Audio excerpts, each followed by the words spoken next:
যখনই দেখা যায় একটু বেশি খুশি হয়েছি বা একটু প্রয়োজনের থেকে বেশি পেয়েছি, ঠিক তখনই দেখা যায় এই বৃষ্টির পানির মতো সব কিছু ভাসিয়ে নিয়ে যায়। আসসালামু আলাইকুম এভরিওয়ান, আমি রিদিতা ফ্রম রিদিতাস লাইফস্টাইল। আশা করি আপনারা সবাই ভালো আছেন।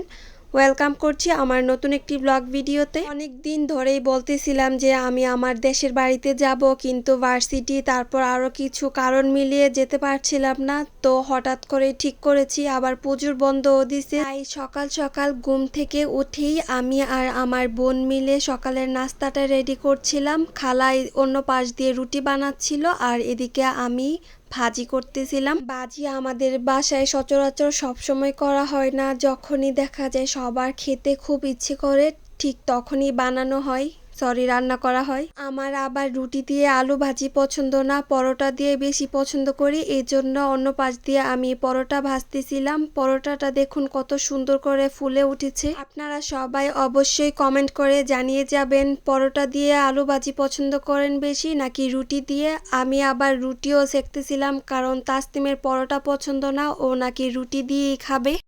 আমার চা দিয়ে পরোটা আর আলু ভাজি হলে আর কোনো কিছুই লাগে না। আর অন্য পাশে আমি আমার মর্নিং ড্রিঙ্কসটাও রেডি করে নিয়েছি, এটা কিন্তু আমি প্রতিদিনই খাওয়ার ট্রাই করি। এই তো আমার সকালের নাস্তা রেডি হয়ে গেছে, এখন জাস্ট খাওয়ার পালা। নাস্তা রেডি করে আমি বারান্দায় চলে এসেছি। আমি আর তাসনিম দুজনেই খাবো, এই জন্য একটা পরোটা আর একটা রুটি নিয়েছি। আমার পরোটা পছন্দ, কিন্তু একটার বেশি খেতে পারি না। তাসনিমেরও সেম, একটা রুটি খাওয়া হয়। তো আজকে আমি বাসায় যাব, তাই একটু বেশি এক্সাইটেড ছিলাম আর পড়তে বসিনি। এদিকে আমি জাম্বুরা ছিলতেছিলাম, তাফকে ভর্তা বানাই দিব, ওর শরীরটা একদমই ভালো না। সাথে আমার জন্য একটু বানিয়েছি, কাসুন্দি দিয়ে করেছি আমারটা, আর তার সাথে দিয়েছিলাম চাট মশলা। আমার বাস 12:30টার দিকে, এজন্য আপু তাড়াতাড়ি করে রান্না করতেছিল যাতে আমি খেয়ে যেতে পারি, কিন্তু আমার তো একদমই ক্ষুধা ছিল না, আর আমি না খেয়ে বাসা থেকে বের হয়েছি।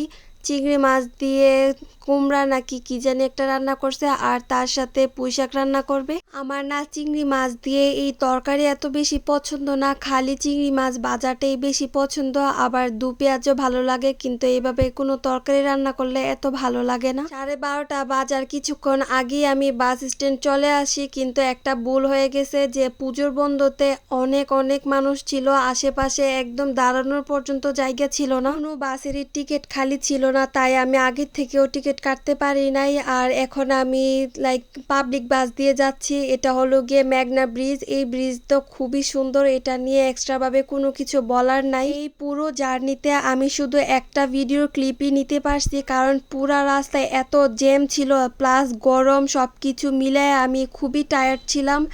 বাসায় আসতে আসতে আমার রাত 8টা বাজে, বাসে উঠছি 12টা। বাসায় আসতে আসতে আমার 8.5 ঘন্টা সময় লাগছে। পুরাটা দিন পুরাই একটা হ্যাকটিক ছিল, একদম ভাবছিলাম এখন বাসায় যাবো গা, যেহেতু পাবলিক বাস ছিল। আমি আশেপাশে কিচ্ছু চিনি না, এই প্রথম আমি এভাবে জার্নি করছি, এর আগে কখনোই এমন হয় না।